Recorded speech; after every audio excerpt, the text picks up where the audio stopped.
O mendigo entregou sua única refeição a um milionário em lágrimas. O que ele disse vai te arrebentar por dentro. Era noite. Chovia fino. No centro de uma grande cidade, um homem de terno amassado e olhar perdido se senta na calçada, chorando silenciosamente. Ricardo Salazar, um bilionário conhecido por sua frieza e arrogância no mundo dos negócios, acaba de perder tudo: fortuna, família e reputação, traído por seus próprios sócios, acusado injustamente, e agora, invisível aos olhos da sociedade que um dia o reverenciou. Ninguém para. Ninguém olha. Até que surge alguém que ele jamais imaginaria, um mendigo magro, de olhar sereno e mãos calejadas, carregando um saco de papel com sua única refeição do dia, um sanduíche barato embrulhado com cuidado. O mendigo se senta ao lado dele, sem julgamentos, e oferece o pão com um sorriso calmo. Ricardo hesita, mas aceita. E então, o mendigo diz algo que quebra tudo dentro dele: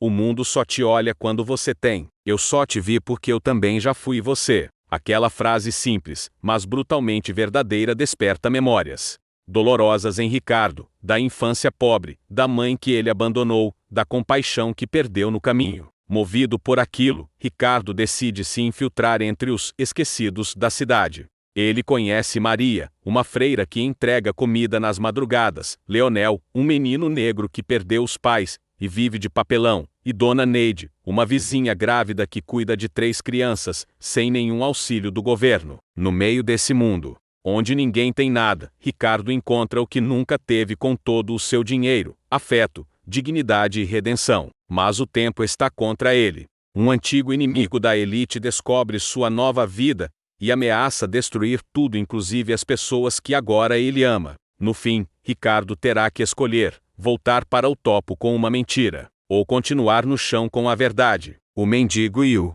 milionário em lágrimas. Capítulo 1. A queda silenciosa e a chuva de humilhação à noite engolia a cidade em um abraço frio e úmido. Uma garoa fina caía, lavando o asfalto e as fachadas dos prédios imponentes, mas sem conseguir limpar a sujeira da alma que jazia na calçada. Ricardo Salazar, um nome que outrora ecoava nos corredores do poder, era agora apenas um vulto encolhido, um terno amassado e encharcado, uma mancha escura na vastidão indiferente da metrópole. Bilionário, frio, arrogante, essas eram as palavras que o definiam, mas naquela noite, nenhuma delas importava. Ele acabara de perder tudo. Sua fortuna, construída sobre pilares de ambição implacável e negociações sem escrúpulos, havia desmoronado. Traído pelos próprios sócios, acusado injustamente de crimes que não cometeu, mas que se encaixavam perfeitamente em sua reputação de predador, Ricardo foi expulso de seu império. Sua família, acostumada ao luxo e distante de qualquer laço emocional genuíno, o abandonou, incapaz de lidar com a ruína e o escândalo. A sociedade que um dia o reverenciou agora o ignorava, como se ele fosse um fantasma, uma mancha a ser evitada. O homem que via o mundo como um tabuleiro de xadrez e as pessoas como peões, estava agora ele mesmo descartado, jogado à margem, invisível. As luzes dos carros passavam, velozes e impiedosas, cortando a escuridão por breves instantes, mas ninguém parava, ninguém olhava. Ricardo sentia o frio da calçada se infiltrar em seus ossos, misturando-se ao frio de sua alma. As lágrimas escorriam silenciosamente por seu rosto, lavadas pela chuva, um choro que era mais um lamento da alma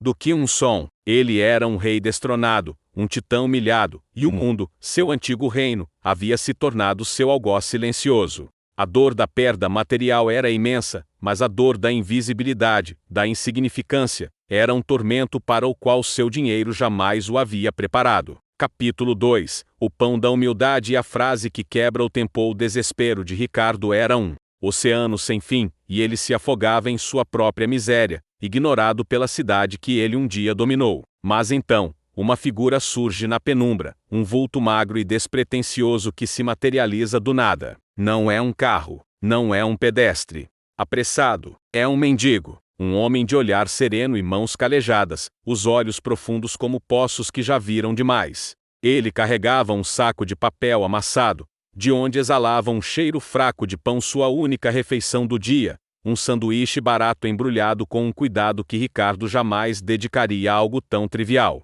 O mendigo, sem palavras, sem julgamentos, se senta ao lado de Ricardo na calçada molhada. Não há pena em seu olhar, mas uma estranha familiaridade.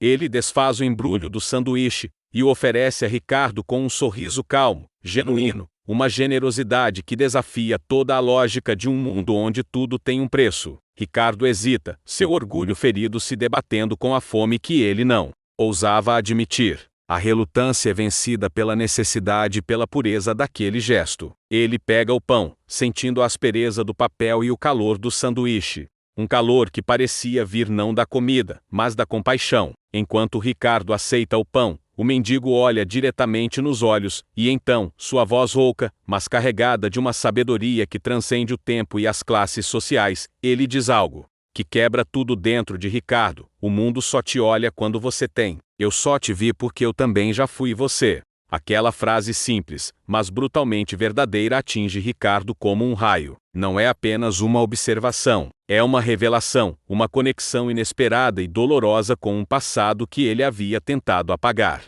A visão do mendigo, seus olhos profundos, e a frase que o desnudou, abrem uma fenda na alma de Ricardo, despertando memórias dolorosas, da infância pobre que ele renegou, da mãe que ele abandonou em sua ascensão, e da compaixão que ele perdeu no caminho, trocada pela ambição. O mendigo, em sua miséria, havia lhe entregue o maior presente de sua vida, a verdade sobre si mesmo. Capítulo 3. Os fantasmas do passado e o primeiro passo na escuridão. As palavras do mendigo, eu só te vi porque eu também já fui você, ecoaram na mente de Ricardo, com uma clareza ensurdecedora. A chuva continuava, mas agora parecia lavar não apenas a sujeira de seu terno, mas a sujeira de sua alma. O homem que o havia desafiado não era apenas um mendigo. Era um espelho, mostrando-lhe o caminho que ele havia percorrido, e o destino que o esperava se ele continuasse em sua cegueira. Ricardo ergueu a cabeça e tentou falar com o mendigo, perguntar mais, entender. Mas, tão misteriosamente quanto havia surgido, o mendigo havia desaparecido na escuridão da noite, deixando Ricardo sozinho, encharcado, mas com uma nova e terrível clareza. Ele havia sido salvo, não por dinheiro, mas por uma bondade inesperada. E uma verdade cruel. Movido por aquilo, e sentindo uma urgência que ele não compreendia, Ricardo decidiu fazer algo que jamais teria imaginado: infiltrar-se entre os esquecidos da cidade. Ele precisava encontrar o mendigo, entender suas palavras, mas, acima de tudo, precisava entender a si mesmo. Ele trocou seu terno amassado por roupas simples, doadas por um funcionário de hospital que sentiu pena dele. Ele vagou pelas ruas e becos, pelos abrigos improvisados e cozinhas comunitárias, um forasteiro em um mundo que ele havia deliberadamente ignorado por toda a vida. Ele viu a miséria de perto, o cheiro do desespero, mas também a resiliência, a solidariedade e a dignidade que existiam entre aqueles que a sociedade havia descartado. Seus primeiros passos nesse novo mundo o levaram a conhecer Maria, uma freira carismática que distribuía comida nas madrugadas, seus olhos gentis, refletindo uma compaixão que Ricardo havia esquecido. Maria, que conhecia a fundo as histórias dos desfavorecidos, contou a ele sobre Leonel, um menino negro de coração vibrante, que havia perdido os pais, e vivia de recolher papelão para ajudar a família. Ricardo sentiu um aperto no peito, lembrando-se de sua própria infância solitária. Ele também conheceu Dona Neide, uma vizinha negra de Daniel, uma mulher grávida que cuidava de 3 crianças, sem nenhum auxílio do governo, sua força e resiliência inspiradoras.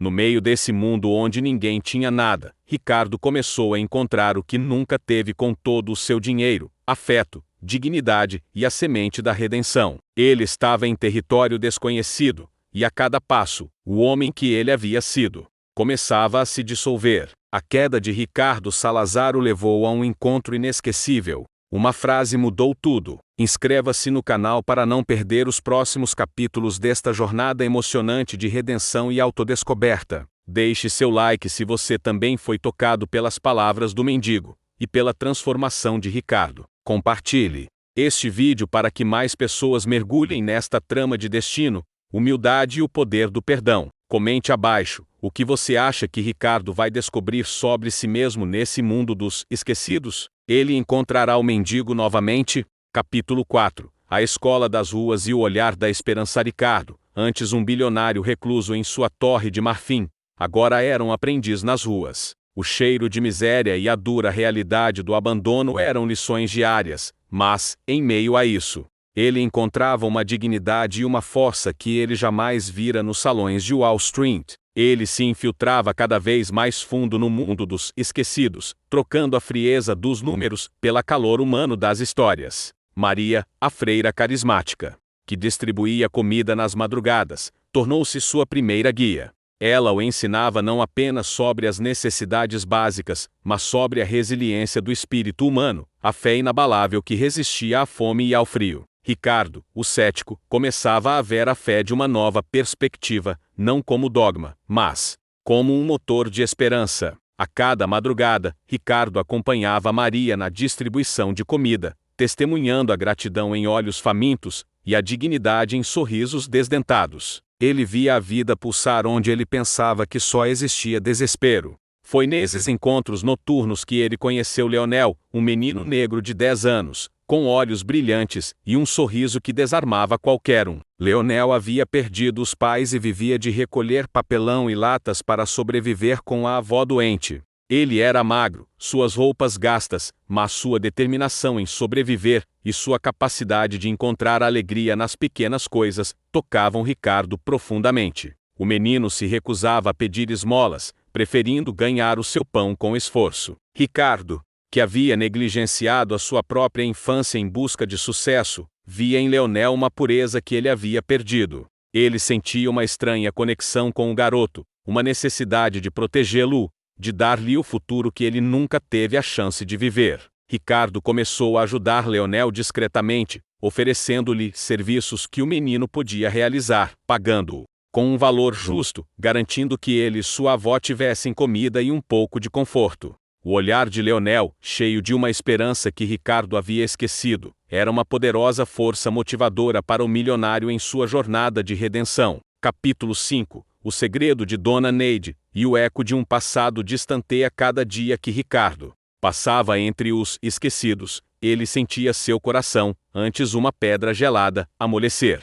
As histórias de Maria, Leonel e outros moradores de rua eram lições de vida que valiam mais do que qualquer curso de MBA. Ele começou a se importar, a sentir a dor, a alegria, a esperança e a frustração de pessoas que ele antes nem sequer enxergava. Sua transformação interna, embora lenta e dolorosa, era inegável. Ele trocava seu tempo, não dinheiro, por conhecimento, por empatia, por uma humanidade que ele havia abandonado. Foi nesse processo que Ricardo se aproximou de Dona Neide, a vizinha grávida de Daniel do roteiro anterior, se estivermos conectando as histórias, que agora também era uma figura central na comunidade. Dona Neide cuidava de seus 3 filhos, sem nenhum auxílio do governo. Sua força e resiliência eram inspiradoras. Ela, com a franqueza da miséria, falava sobre as dificuldades, mas também sobre a dignidade que eles mantinham. Ricardo se ofereceu para ajudar, não com dinheiro direto, mas com recursos para a educação das crianças, com planos para um futuro melhor.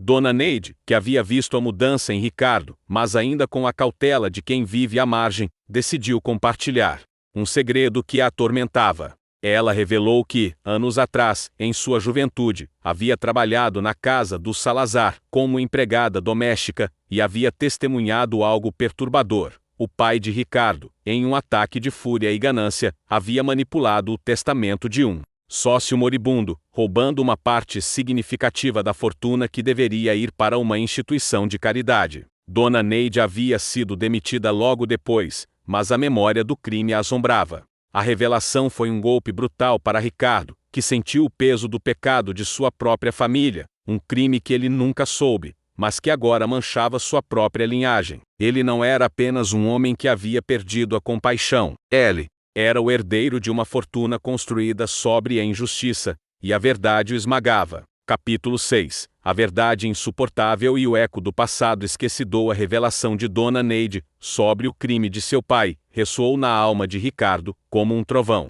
quebrando as últimas barreiras de sua negação. Ele não era apenas um homem que havia sido frio e arrogante. Ele era herdeiro de uma fortuna manchada por um crime de seu próprio sangue. A culpa, que antes o consumia por seus próprios erros, agora se estendia por gerações. um legado de injustiça que o assombrava. Ele sentiu o peso da herança, a necessidade urgente de reparar não apenas suas próprias falhas, mas as de sua família. O império que ele havia construído era, de fato, um monumento à sua própria cegueira e à corrupção de suas raízes. Tomado por um desespero avassalador, Ricardo buscou Maria, a freira que o havia guiado nesse novo mundo. Ele confessou-a ela a verdade sobre seu pai, a origem imaculada de sua fortuna, e o tormento que o consumia. Maria ouviu com compaixão, seus olhos gentis refletindo a dor de Ricardo. Ela o lembrou que a reparação não era fácil, mas era o único caminho para a verdadeira redenção. Ela o encorajou a usar a verdade para libertar a si mesmo e para honrar a memória da sua mãe, que sempre valorizou a dignidade acima de tudo. No meio desse turbilhão emocional, Ricardo teve uma visão clara de sua mãe, a mesma Dona Antônia, que ele havia expulsado de casa, conectando novamente com a premissa de o filho expulsa a mãe milionária. Ela não estava zangada, mas triste, com um olhar que parecia dizer: eu te avisei, meu filho. O fantasma da mãe que ele abandonou era um lembrete doloroso de sua própria cegueira. A visão foi um cliffhanger brutal, uma confrontação final. Com o amor incondicional que ele desprezou, e a sabedoria que ele ignorou, Ricardo sabia que precisava encontrar sua mãe, não para pedir dinheiro, mas para pedir perdão, para reconhecer a rainha que ele havia expulsado. A jornada de Ricardo havia chegado a um ponto crítico, onde ele teria que escolher entre continuar no chão com a verdade, ou tentar voltar ao topo com uma mentira. Ricardo está descobrindo verdades chocantes sobre sua família e seu passado. O que ele fará com esse novo conhecimento? Inscreva-se no canal para não perder os próximos capítulos desta saga de revelações e redenção. Deixe seu like se você também está chocado com o segredo da família Salazar e a coragem de Ricardo em enfrentá-lo. Compartilhe este vídeo para que mais pessoas mergulhem nesta trama de mistério, família e a busca por um propósito maior. Comente abaixo, você acha que Ricardo vai encontrar sua mãe? Ele conseguirá reparar os erros do passado de sua família? O Mendigo e o Milionário em Lágrimas capítulo 7. O rosto da reconciliação e a sombra do passador. As palavras de Jonas, o mendigo sábio, ecoavam na mente de Ricardo. Você a desprezou por não ser uma rainha de ouro, sem saber que ela sempre foi uma rainha de alma. E ela tem um segredo que pode te destruir, ou te salvar. Impulsionado por essa revelação enigmática e por um desespero crescente, Ricardo seguiu as coordenadas dadas por Jonas. A casa simples, no coração de uma pequena comunidade rural, contrastava fortemente com os palácios de vidro que ele construíra. O cheiro de terra molhada e flores do campo substituía o concreto e o escapamento da cidade. Ele sentiu uma estranha mistura de apreensão e esperança. Ao se aproximar, Ricardo viu Dona Antônia sentada na varanda, tecendo uma colcha de retalhos. Seu rosto sereno e suas mãos calejadas, exatamente como ele se lembrava. Ao lado dela, estava a irmã Clara, a freira carismática de quem Jonas havia falado, e uma mulher grávida, a vizinha Maria, sorrindo. O ambiente era de paz e simplicidade, algo que Ricardo havia rejeitado em sua busca por luxo. Antônia levantou a cabeça, e seus olhos, antes cheios de dor e tristeza na noite da expulsão, agora o encaravam com uma calma que o desarmou. Não havia acusação, apenas uma profunda compreensão. Ricardo, pela primeira vez em muito tempo, sentiu-se completamente nu, despojado de sua armadura de arrogância. Ele caiu de joelhos diante de sua mãe, as lágrimas escorrendo por seu rosto. Não eram lágrimas de desespero, mas de arrependimento profundo e sincero. Mãe, me perdoa, ele sussurrou, sua voz embargada. Eu fui um monstro, eu te expulsei, eu te envergonhei. Dona Antônia, com um sorriso gentil e os olhos marejados,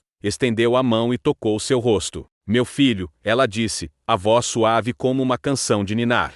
Eu nunca deixei de te amar. O abraço que se seguiu foi a primeira ponte para a reconciliação, um acerto de contas que se estendia por anos de silêncio e dor. Capítulo 8. A verdade vinda do passado e o peso da inocência. Reconciliação inicial com Dona Antônia foi um alívio imenso para Ricardo, mas também o início de uma nova e mais profunda jornada. Sentados à mesa simples da cozinha de Dona Antônia, com o cheiro de pão fresco no ar, ela começou a contar sua história, não apenas a de sua vida após a expulsão, mas o segredo que ela guardara por décadas. Ela falou do Sr. Arthur Goldstein, o milionário idoso que ela cuidou, um homem que se tornou seu amigo e mentor.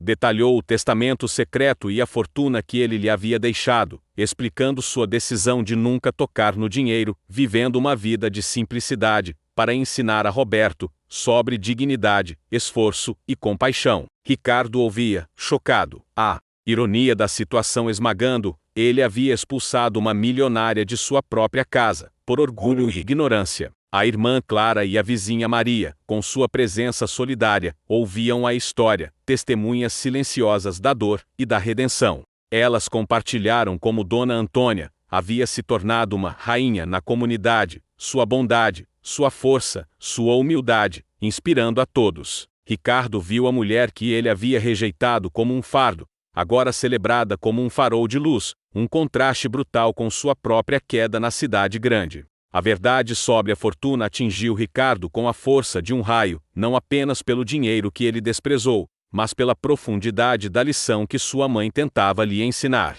Mas a verdade mais dura ainda estava por vir. Dona Antônia, então, revelou por que o Sr. Goldstein, em seus últimos dias, havia confiado a ela não apenas sua fortuna, mas também uma caixa de documentos antigos. Esses documentos, ela explicou, revelavam a verdadeira origem da fortuna do Salazar. A empresa de Ricardo não havia sido construída puramente por mérito, mas por uma série de fraudes, manipulações e acordos escusos cometidos pelo pai de Ricardo e outros ancestrais. O pecado original de sua família, um segredo que Ricardo nunca soube. A fortuna de Dona Antônia era, em parte, um resgate de consciência de Arthur Goldstein, que tinha laços antigos e complicados com a família Salazar, e havia testemunhado suas transgressões.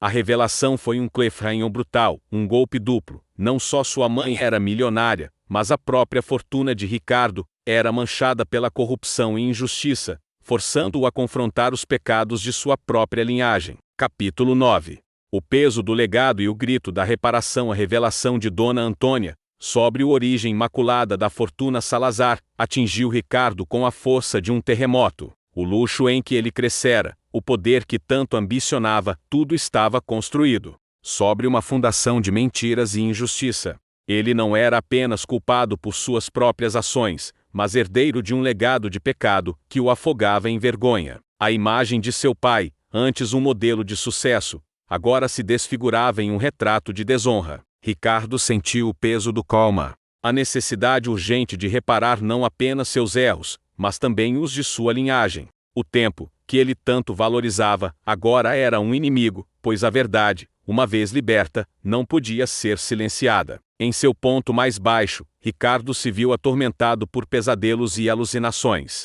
Ele via os rostos das pessoas prejudicadas pela empresa de seu pai, trabalhadores explorados, famílias despejadas, terras desapropriadas ilegalmente. O dinheiro, antes sua fortaleza, era agora seu algoz, cada centavo um lembrete do sofrimento que havia causado. Ele se sentia preso em uma teia de culpa que se estendia por gerações. O orgulho que ele havia cultivado desmoronou completamente, revelando um homem vulnerável e desesperado por redenção. A imagem de Gabriel, sua inocência, e o laço puro que ele havia criado com Lucas, eram a única luz em sua escuridão. No auge de sua angústia, Ricardo buscou o padre Benedito, que havia chegado à comunidade para visitar Dona Antônia. Ele confessou tudo, os pecados de sua família, o desejo ardente de fazer a reparação. O padre Benedito, com sua sabedoria, o ouviu e o guiou para a única saída, a verdade e a ação. Não bastava sentir culpa,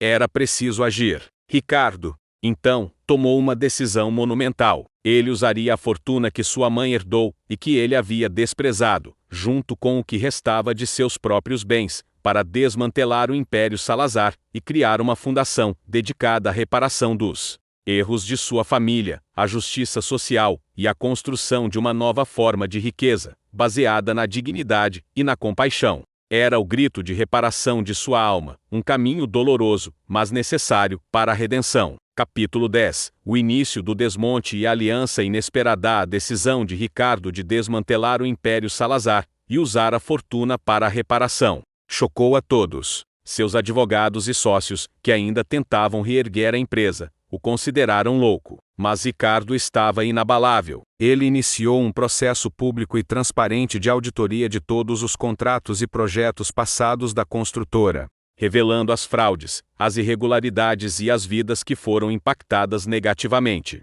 A notícia explodiu na mídia, eclipsando o escândalo de seu filho bastardo e transformando-o em uma figura controversa, não mais o milionário implacável, mas o homem que estava derrubando seu próprio império para acertar as contas com o passado. A Fundação Sofia Vance, que havia sido criada para ajudar a Mariana e Lucas, agora se expandia para se tornar a Fundação Salazar, reparando o passado, com um foco ambicioso em justiça restaurativa, desenvolvimento comunitário e apoio a vítimas de injustiças corporativas. Ricardo dedicou cada grama de sua energia à fundação, trabalhando lado a lado com o padre Benedito e a irmã Clara. Ele se tornou um aprendiz, ouvindo as comunidades, buscando formas de compensar o sofrimento causado por sua família. Ele não usava mais ternos caros, mas roupas simples, suas mãos sujas de terra das visitas aos projetos, seu rosto marcado pelo cansaço, mas seus olhos, cheios de uma luz que o dinheiro nunca lhe dera. Enquanto a mídia se concentrava no sacrifício de Ricardo, uma aliança inesperada começou a se formar nas comunidades. Jorge, o mendigo sábio, tornou-se um dos principais conselheiros da fundação, usando seu conhecimento das ruas e da vida marginalizada para guiar Ricardo. A vizinha fofoqueira, Dona Célia, que antes espalhava rumores, agora se tornara uma voluntária entusiasta, usando sua rede de contatos para mobilizar a comunidade em apoio à fundação. A própria irmã Betânia, a freira que rejeitou Mariana, após ser confrontada por seu próprio pecado de julgamento, buscou perdão e se ofereceu para trabalhar na fundação. O passado de Ricardo estava sendo desenterrado, mas em vez de destruí-lo, estava o reconstruindo e, mais importante, ele estava redescobrindo sua própria alma. O cliffhanger era a promessa de um acerto de contas final, um encontro que definiria o legado de Ricardo. Ricardo está desmantelando seu império para reparar os pecados de sua família. A Fundação Salazar está nascendo. Inscreva-se no canal para não perder os próximos capítulos desta jornada de redenção sem precedentes. Deixe seu like se você acredita que a verdade e a reparação podem reconstruir vidas e legados. Compartilhe este vídeo para que mais pessoas vejam como um homem está se despojando de tudo para encontrar sua alma. Comente abaixo, o que você acha que acontecerá com o Império Salazar? Ricardo encontrará a paz que busca ao reparar o passado? O Mendigo e o Milionário em Lágrimas capítulo 11, a reconstrução da vida, e o chamado da comunidade após receber alta do hospital. Ricardo não voltou para sua cobertura de luxo. Ele se mudou para uma casa modesta no mesmo bairro onde Lucas e Mariana viviam, uma decisão que chocou seus antigos colegas e a mídia. Sua vida de luxo foi substituída por uma rotina de simplicidade e trabalho árduo na Fundação Sofia Vance.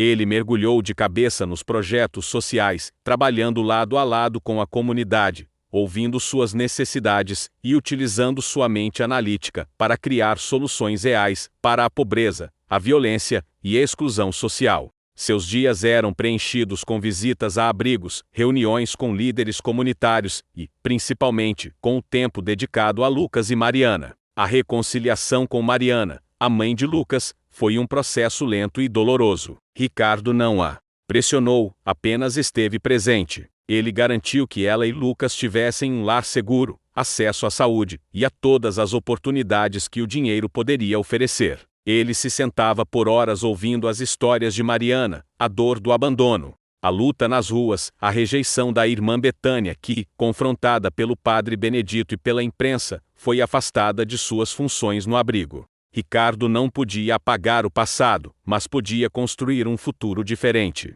Lucas, por sua vez, florescia. A presença do pai biológico e do irmão Gabriel trouxe uma luz para seus olhos que antes era vazia. Ele começou a ir à escola, a brincar, a sorrir de uma forma que Ricardo nunca tinha visto. A comunidade, que antes o via com desconfiança, começou a aceitá-lo, a vê-lo não como o milionário que se arrependeu, mas como o homem que estava ajudando. Fugia mais de si mesmo. Ele abraçava sua história e a usava para impulsionar a mudança. A imprensa, por sua vez, continuava a documentar sua jornada, e a história de Ricardo Salazar se tornava um exemplo global de redenção e do poder do perdão. Capítulo 12. O clímax. O palco da verdade revelada, e o legado de um nome. O ponto culminante da transformação de Ricardo aconteceu durante um grande evento de conscientização, organizado pela Fundação Sofia Vaz, em uma praça pública do bairro onde Lucas e Mariana viviam.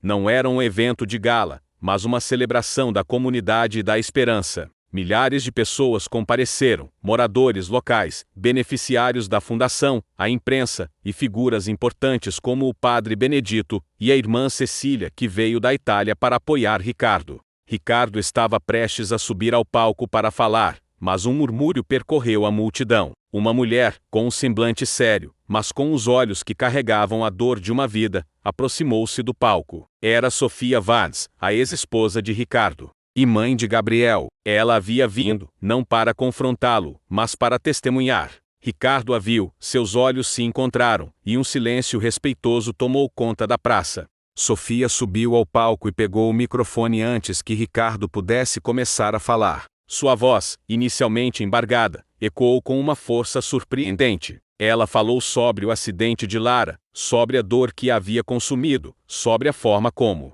Ricardo se fechou e a abandonou. Ela não o poupou, descrevendo a frieza e arrogância que ele havia demonstrado. Mas então, sua voz mudou. Ela falou sobre o menino, Lucas, sobre a Fundação Sofia Vaz, sobre a transformação que Ricardo havia passado. Ela reconheceu o esforço, a humildade e a dedicação que ele havia demonstrado. Sofia, então, se virou para Ricardo, seus olhos marejados. Você causou uma dor imensa, Ricardo, ela disse, sua voz entrecortada pela emoção. Mas você está tentando repará-la. E, por Mateus, por Gabriel, por Sofia, e por Lara, eu escolho acreditar em você. Ela estendeu a mão para ele. Naquele momento, não havia ex-cônjuges, apenas duas almas unidas pela dor e pela esperança. Ricardo pegou a mão dela, as lágrimas escorrendo pelo seu rosto. Foi então que, da plateia, um menino pequeno, com a inocência em seu olhar, correu em direção ao palco. Era Gabriel. Atrás dele, vinha Lucas, agora com um brilho nos olhos que ele não tinha antes. Os dois meninos subiram ao palco e abraçaram Ricardo, formando um círculo. O público aplaudiu, não apenas pela confissão, mas pela família que se reunia ali, não de sangue, mas de uma nova forma de amor e perdão. A verdade havia sido revelada, o pecado, confrontado, e o perdão, finalmente, encontrado. Capítulo 13. O legado de um nome e a família reconstruída. O toque da mão de Sofia na sua foi mais curativo do que qualquer medicamento. Não era um perdão completo, mas uma trégua, uma semente de esperança plantada em um solo antes árido. Ricardo compreendeu que a redenção não era um destino, mas uma jornada contínua, uma escolha diária. Sua fundação, agora ativa e robusta, começou a transformar vidas. Helena e sua equipe trabalharam incansavelmente para reverter os danos causados por sua antiga empresa, canalizando recursos para projetos de energia limpa, abrigos para mulheres e apoio a comunidades marginalizadas. Ricardo, antes um seio temido, era agora um administrador humilde, presente em cada reunião, não ditando ordens, mas ouvindo com o coração. A relação com Mariana, a mãe de Lucas, evoluiu de um pedido de perdão para uma parceria de trabalho e uma amizade forjada na dor e na superação. Mariana, agora uma mulher forte e empoderada, tornou-se uma figura central na fundação, utilizando sua própria experiência para ajudar outras mulheres em situação de vulnerabilidade. Ricardo garantiu que ela tivesse um lar seguro, acesso à saúde e a todas as oportunidades que o dinheiro poderia oferecer. Lucas, o irmão que revelou a verdade, crescia feliz e saudável, cercado pelo amor de uma família que ele nunca soube que tinha. Ele era a prova viva de que o amor podia curar as feridas mais profundas. A reconciliação com Sofia, a ex-esposa de Ricardo e mãe de Gabriel, foi um processo delicado, mas significativo. A dor da perda de Lara ainda era uma cicatriz, mas o esforço de Ricardo para se redimir, e o amor compartilhado por Gabriel e Lucas, trouxeram uma nova forma de união. Sofia se tornou uma conselheira da fundação, unindo sua paixão pela filantropia com os recursos de Ricardo para criar um impacto ainda maior.